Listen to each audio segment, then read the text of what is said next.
What's up YouTube? Pat the Car Guy here from OregonCarSource.com at Gresham Toyota, your gateway to adventure with another awesome delivery video. This one on the awesome truck behind me, 2020 Tacoma double cab long bed 4-wheel drive TRD Off-road. No additional options on this one, so we're not going to talk about a tech package or advanced tech package or premium package or automatic climate control package. We're just talking about the basic TRD Off-road package. Beautiful truck in cement. Super hard to get. These customers waited over a month for this one. As you probably know, these are hard to get your hands on right now. 6-foot bed, the long bed model, also known as your standard bed on an access cab. The TRDs, both Sport, Pro, and Off-road, are going to come with a built-in inverter. So you've got a 3-prong outlet in the back with 100 watt and 400 watt capability. They all have the easy fall tailgate. If you need to remove the tailgate, the passenger side just needs to be at the proper angle and it'll come right out. The only other thing you'd need to do to remove that tailgate is disconnect this pigtail for your rear view camera. All Tacomas are going to come with the bed rail system. You've got 4 cleats that are movable and go right in these sliding track system. If your bed is full of water, it's because these holes in the corner here and there have became stuffed up with something. This TRD off-road package has Bilstein suspension all the way around, 16-inch alloy wheels with Goodyear Wrangler Kevlar tires, really nice tire. Also, you're gonna get the black over fenders on your TRD off-road package, fog lights, LED daytime running lights. Toyota Safety Sense is now standard on 2018 and newer Tacomas, so you got a radar sensor built into your front Toyota emblem, as well as up here we've got a camera that's for your lane departure warning system. The double cab long bed Tacoma only comes in an automatic transmission, so it is going to have smart keyless entry on our TRD models, allowing you to just walk up to the vehicle. It'll unlock the driver or passenger door automatically. When you exit that vehicle, you've got these 2 markings on the upper and lower side of that front door handle. You can just press that, that'll lock the truck up. And again, just grab that handle, it'll unlock automatically. We've got all your power options on the driver's door, power windows, power door locks, power mirrors, window lock. You also have the instructions for your differential lock system. Full power driver's seat.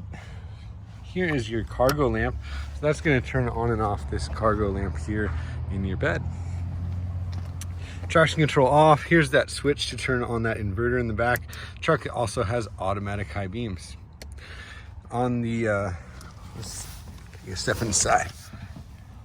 On the left stalk, you've got your daytime running lights all the way off, marker lights or regular lights obviously push forward for high beams. That's also going to activate that auto high beam feature. The inner ring here is for your fog lights. Of course, you got turn signals as well. On the left side is your front windshield wipers. If we put our foot on the brake and press that power button, it's going to start the truck up. If we didn't have our foot on the brake and press it one time, it takes you to the ACC setting. A second button press turns the ignition on, but will not start the engine unless your foot's on the brake. Left side of the steering wheel, we have audio controls, so volume control or switching between stereo stations, voice control. Mode would take you from AM to FM to satellite radio, Bluetooth phone. These controls here will give us different information in the display between your gauge clusters. Down here is your adaptive cruise control and lane departure warning system, and then on the inside here is your cruise control. When you turn on cruise control, these newer Toyotas don't have regular cruise control, it's adaptive cruise control. So you're going to use this button here to adjust the following distance from you and the vehicle in front of you. It'll always default to a long following distance, which is 3 bars. You got a medium and short following distance options there as well. We'll start that truck up so it doesn't get a dead battery. Climate control here, fan speeds on the left, temperatures in the middle, and then what direction the air is blowing is on the right. ECT power, this button here and illuminate a light in your instrument cluster. It's basically going to change how your transmission is shifting to get you a little more power. It's good for if you're towing, and you know, you want it off if you want maximum fuel economy. Down here we have a power rear slider, and this button turns on and off this wireless charging pad. This USB port here is how you're going to use your Apple CarPlay. There are additional USB ports in the center console here. Those are just going to charge your phone or device, so they will not interface with the truck. Home screen is this screen here. You can change that layout by going to Setup, Customize Home Screen. Another thing you might want to customize is by going to Vehicle, and then you can go to Vehicle Customization, Light Settings. This is what I change often on my cars because I like to let the dogs run around when I get home from work, so I like the lights to stay on for about a minute and a half after I turn off the truck. But the default setting's 30 seconds. You could also have them turn off immediately. Just depends on what you want. Menu, you can use this info button here to figure out your fuel economy and how to drive the truck to get better fuel economy. Once you're connected with Apple CarPlay, you can press that map button. It'll bring up your Google Maps. Really cool feature. Up top here, we've got your rear differential lock and crawl control, which we'll get to in a minute. This is how you turn on and off your interior lights. You also have individual map lights as well. Before we take a drive and show you how the four-wheel drive works, I'm going to show you the back seat real quick, as well as how to get your spare tire, which I skipped earlier. These are those tie downs I mentioned. 4 of them come with the truck. The bottom of the seat folds up. You do have additional storage underneath. On the other side is where you're going to find your jack and tools. Your seat belts are going to sit here, but they do have these little cubby holes in the back of the seat. That's kind of where you want to put them so that they don't get stuck underneath the seat. You can pull this tab here. It'll fold the seat forward. If you remove these headrests, you can fold the seat flat, and it's got a nice plastic surface so you don't get things dirty. There's a place to put that headrest right on the back of the bottom of the seat. Additional storage behind the seat there on both sides.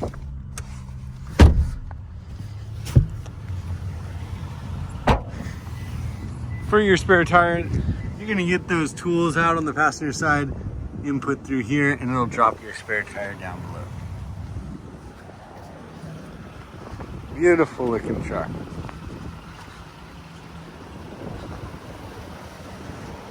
In the Northwest, you don't really buy a truck unless it's four-wheel drive, so let me show you how that works.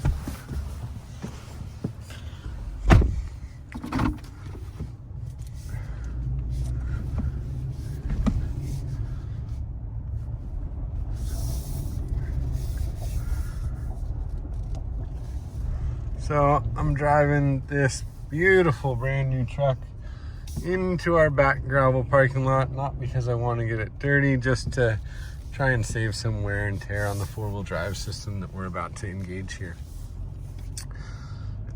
So as you pull onto the gravel or any loose surface that you might think you need four-wheel drive, you don't even need to stop the truck, just put it from 2 to 4. For a brief second, it'll flash and then it'll go solid, letting you know that you have engaged four-wheel drive high. To go to four-wheel drive low, you need to put the transmission in neutral. Push in on your transfer case selector, move it to 4 low.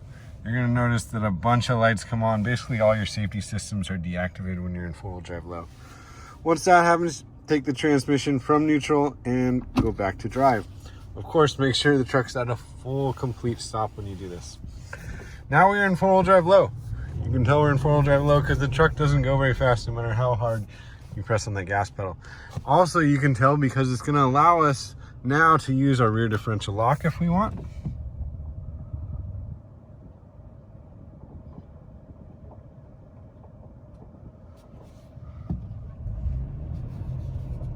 Now we got a locked rear differential. Additionally, we could use crawl control if we wanted. Press crawl control. We've selected high speed. We're in crawl control. That's your low speed, medium, all your different crawl control speeds. So we'll come to a stop, Turn crawl control off. Turn MTS on. MTS is multi-terrain select. Gonna let you switch through different drive modes for that transfer case. Turn that back off. We will now also unlock the rear differential. Let it roll forward. To go out of four-wheel drive low, same process but in reverse. So we're going to neutral from a complete stop, pushing in and going back to 4 high. I like to give it a second there, not to rush that chain-driven transfer case. Now I'm back in drive for the transmission. This is in high-range four-wheel drive now, so I'm back to normal speed driving, but I do have all 4 wheels engaged. While doing that, I can switch from 4 high to 2 high. Now I'm back into two-wheel drive truck land and ready to deliver this truck to you. If you have any questions, feel free to call, text, email anytime. Congratulations on your new truck.